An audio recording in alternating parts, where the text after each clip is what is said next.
Hey guys, Tearless here with another Warlords of Draenor beta video. In this video I'm going to be looking at the last of the Shaman specs in Restoration Shamans.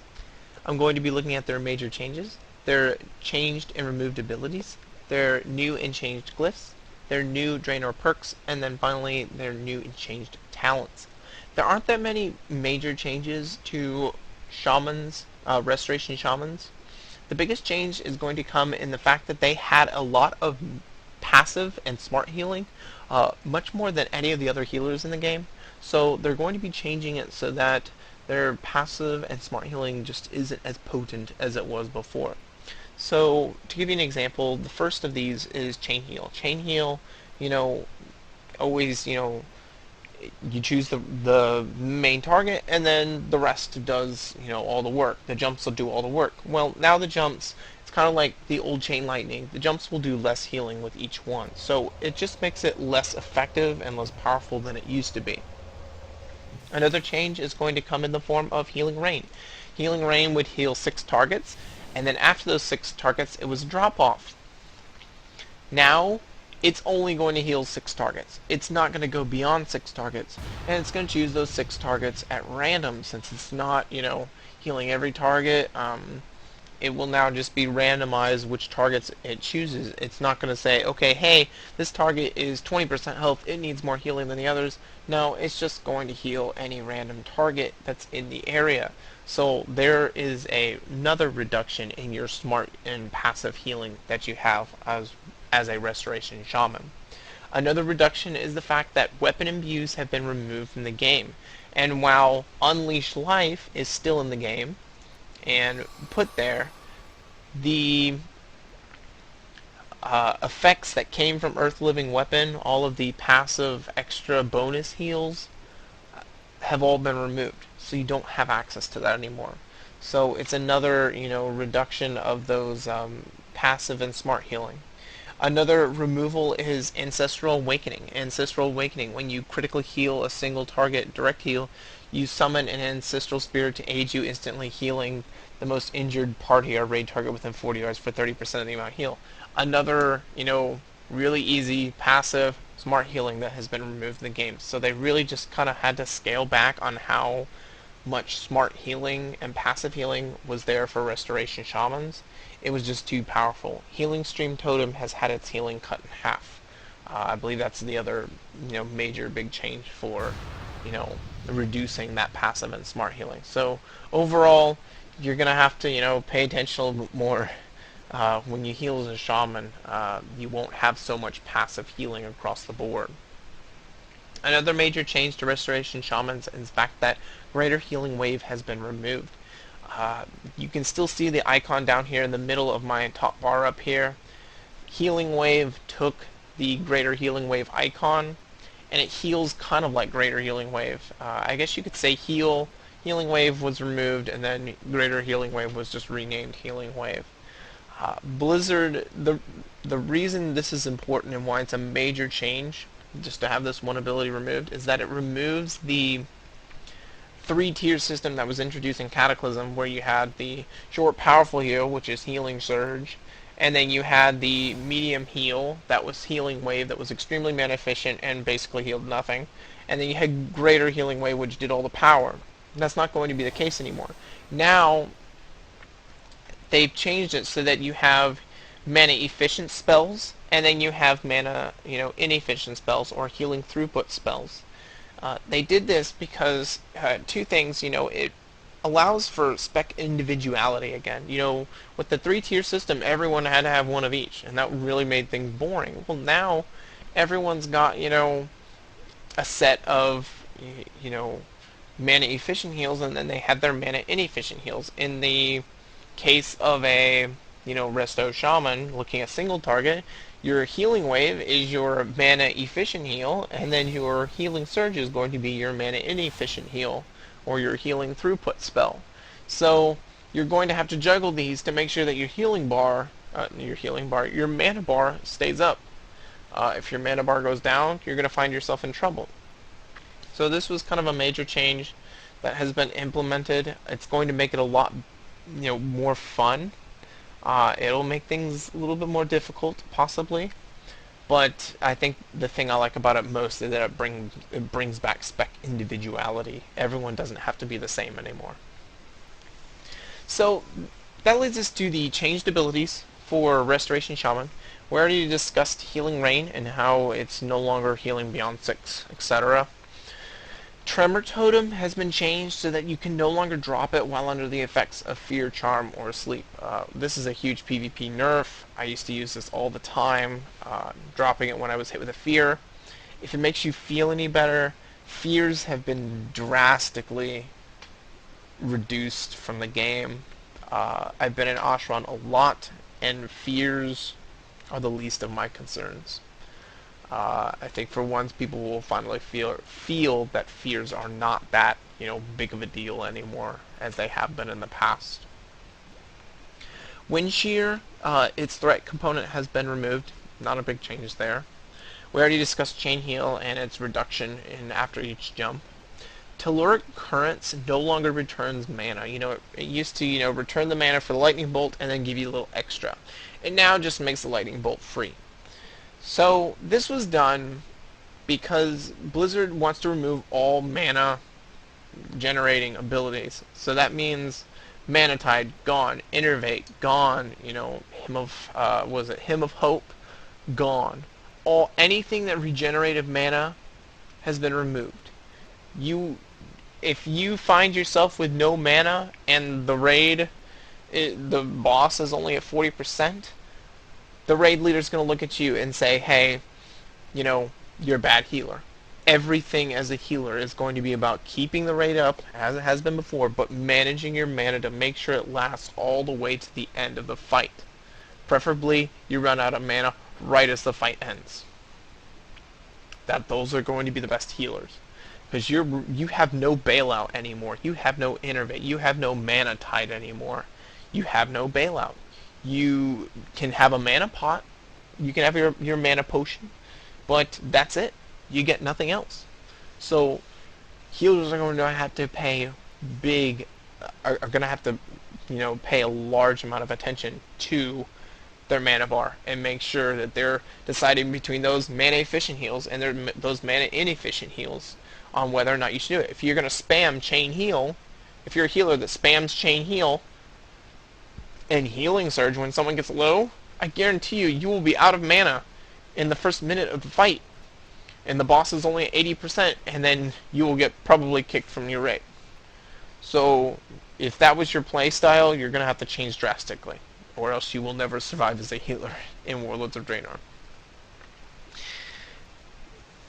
A small change to tidal waves. It no longer reduces the cast time of your healing wave by 30%. That's been cut down to 20%. And then kind of a major change in PvP is that Hex cast time has been increased to 1.7 seconds from 1.5 seconds. So just a small PvP nerf there. There are several removed abilities. Already discussed Ancestral Awakening and its passive smart healing effects. Mana Tide as well, same thing, removed. You're not going to have any bailouts. Bind Elemental has been removed. Stormlash Totem has been removed. Blizzard saw it as an unnecessary buff totem. Magma Totem is now enhancement only, and then Earthshock is now elemental only, so just so you know those two. There are several new glyphs with Restoration Shaman. Going from the top, the first of these glyphs is going to be Glyph of Shocks. Increases the range in your Earth Shock, Flame Shock, Frost Shock, and Wind Shear by 5 yards. So that's not going to apply to Earth Shock, obviously, as I just mentioned, but it will apply to the other 3. There is Spirit Walker's Aegis, which when you cast Spirit Walker's Grace, you become immune to silence and erupt effects for 5 seconds. That definitely is looking like the PvP choice for Spirit Walker's Grace. The second one is going to be Glyph of Spirit Walker's Focus, and it reduces the cooldown of Spirit Walker's Grace by 60 seconds, but reduces its duration by 7 seconds. I think this one's awesome. It sucks that it's exclusive with the others, because I always feel like Spirit Walker's Grace has always lasted too long, and I would love to have that, minute off of the cooldown, but Spirit Walker's Aegis is something that you're probably really going to want as a healer. And all three of those tied together with the glyph of Spirit Walker's Grace. All three of those glyphs are tied together. You can only have one at a time. You cannot have all three.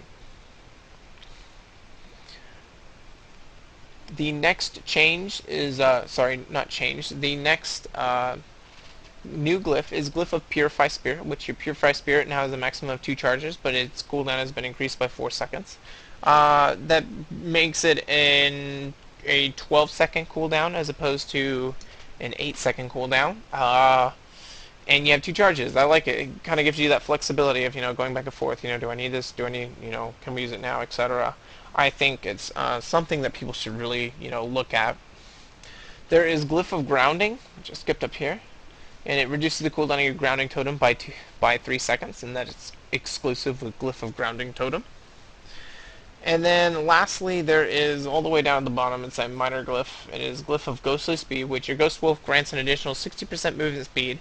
This movement speed bonus will not be granted if the Ghost Wolf is activated while in combat. This effect is disabled in battlegrounds and arenas and cannot be combined with any other speed increases. So it's an instant cast, it's an instant cast mount speed. Something, might be fun to take. It's a minor glyph. Just something you can take with, and it's exclusive with Glyph of Ghost Wolf, so you can only have one or the other. That leaves us with a couple of changed glyphs. The first is Glyph of Chaining. Increases the jump distance of your chain heal by 100%. They just removed the cooldown on it. I think that's to compensate for the fact that it now just no longer heals as much as it used to. So I think they felt it was justifiable to go ahead and remove that cooldown. The second one is going to be Glyph of Totemic Recall, and it changes your Totemic Recall ability to return 25% additional mana when recalling a totem. I believe that is instead of 75% additional mana. Like I said, mana returns are just being gutted across the board. You're going to have to pay attention to your mana by what spells you use, not, what mana returns you can get from other people or from your own class. That leads us into the Draenor perks for Restoration Shaman. They have 4 that are kind of okay, not too impressive. There's Enhanced Unleash, which your Unleash Life ability causes you to gain 30% increased movement speed for 4 seconds. You can see right there. That's pretty significant. Trying to get away from someone, you can pop Unleash Life and try and gain some distance away from them. There is Improved Chain Heal, which increases the healing on the primary target of your Chain Heal spell by 50%. There's Improved Reincarnation, increases the health that you reincarnate with by an additional 50%. I really don't like this one because it doesn't do anything to interact with your gameplay as a healer, to be honest. Some people can argue, well, that only, benefits PvP, or that only benefits PvE.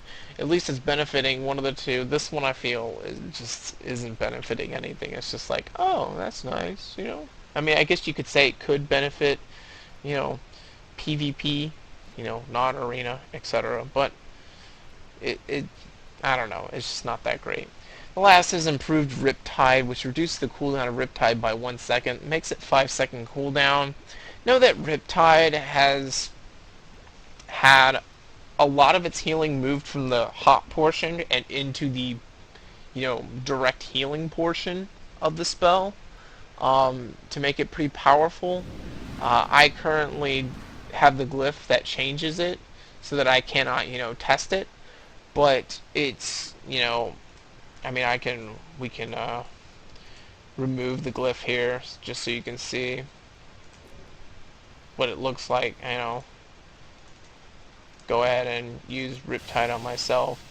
They just baked a lot more heal into the big, heal at the start instead of, the actual hot portion of it later on.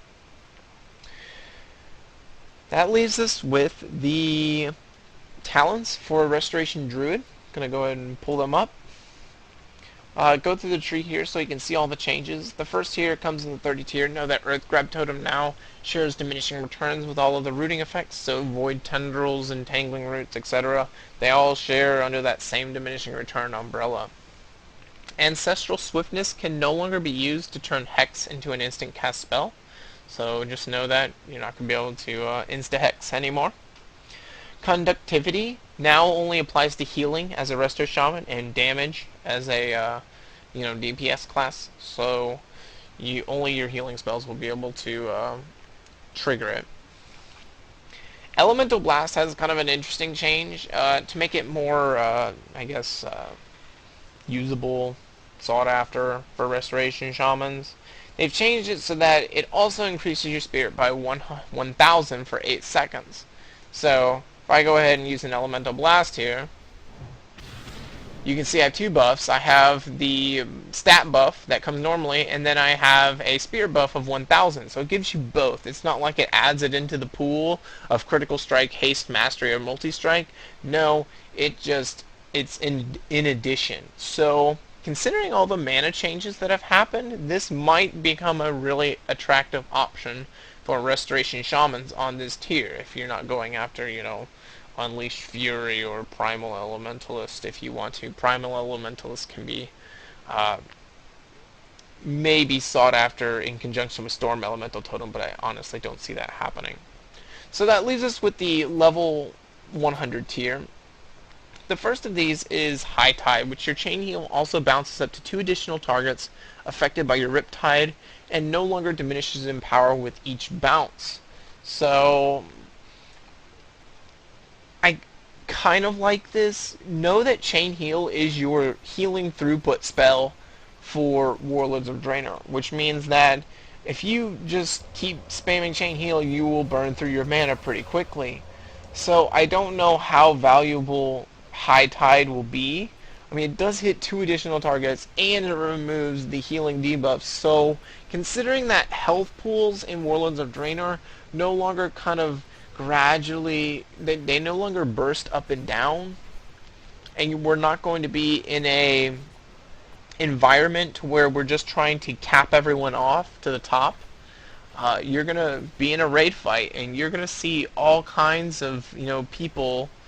All of your raid members could be all hovering in the 30 to 40 range, and that's where High Tide becomes really powerful and something that people may want. So definitely something to look at there. Possibly, it's definitely a possibility.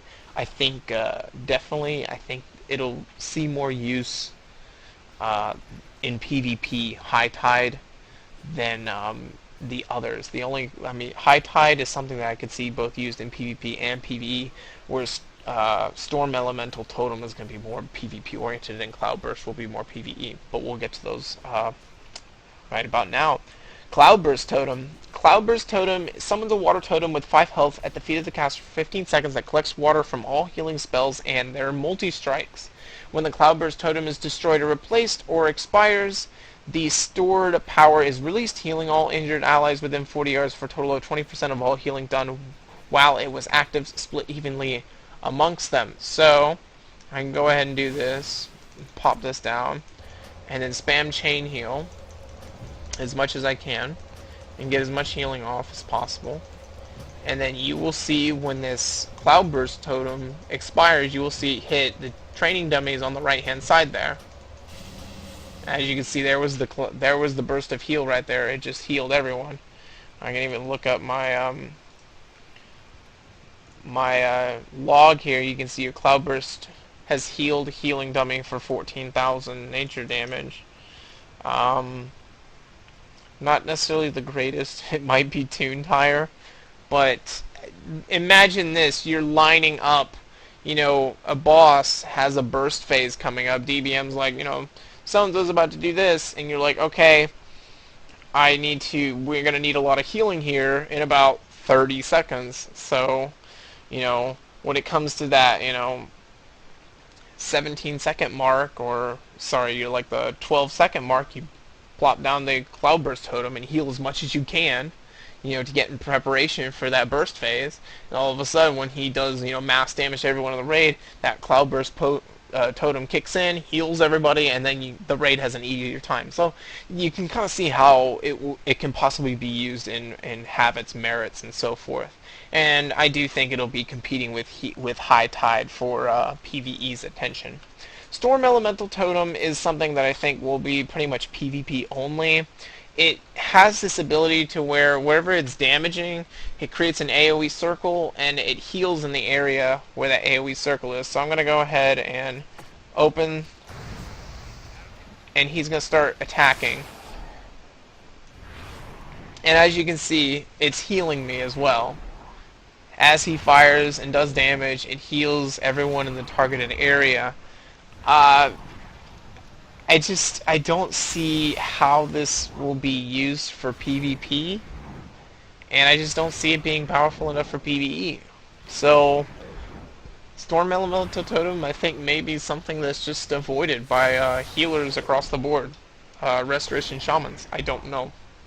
It's something that we will have to see when patch 6.0 goes live, and people get up to, when Warlords of Draenor comes out, people get up to level 100, we'll have to see, where they go with it.